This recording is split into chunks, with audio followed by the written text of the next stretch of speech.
안녕하십니까.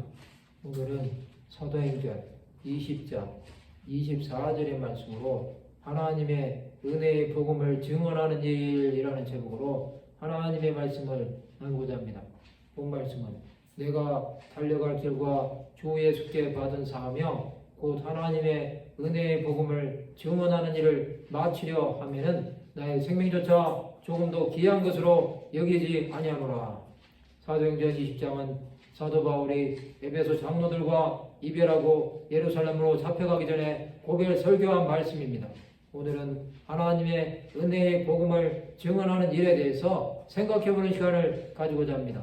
사도 바울은 전도행을 통해서 이방 땅의 교회들을 세우고 하나님 나라를 위해 쓰임을 받았습니다. 그는 자신의 사명이 무엇인지 알았기에 복음 전파를 위해 자신의 생명까지도 아끼지 않냐고 그 길을 달려간 것입니다. 그러나 이제 예루살렘으로 잡혀가서 수많은 자들 앞에서 예수 그리스도를 증언해야 하는 일이 남았습니다. 그는 로마로 가서 가이사에게 상소할 때까지 고난이 기다리고 있었던 것입니다. 그는 자신에게 다가오는 박해에 대해서 인내할 것에 대해서 말씀하고 있습니다.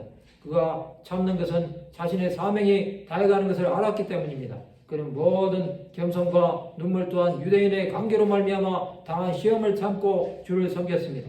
또한 유익한 것은 무엇이든지 공중 앞에서나 각 집에서나 거리낌이 없이 전하여 가르친 것입니다. 그것은 유대인과 헬라인들에게 하나님께 대한 회개와 우리 주 예수 그리스도께 대한 믿음을 증언한 것입니다.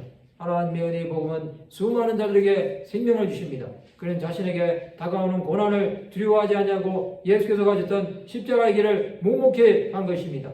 사도 바울에게 닥쳤던 수많은 고난을 그가 복음을 전파함으로 옥에 갇히고 매맞고 헐벗고 굶주리고 수많은 위협 등을 견딤으로 그의 영혼은 이제 하나님 나라를 바라보며 산 것입니다.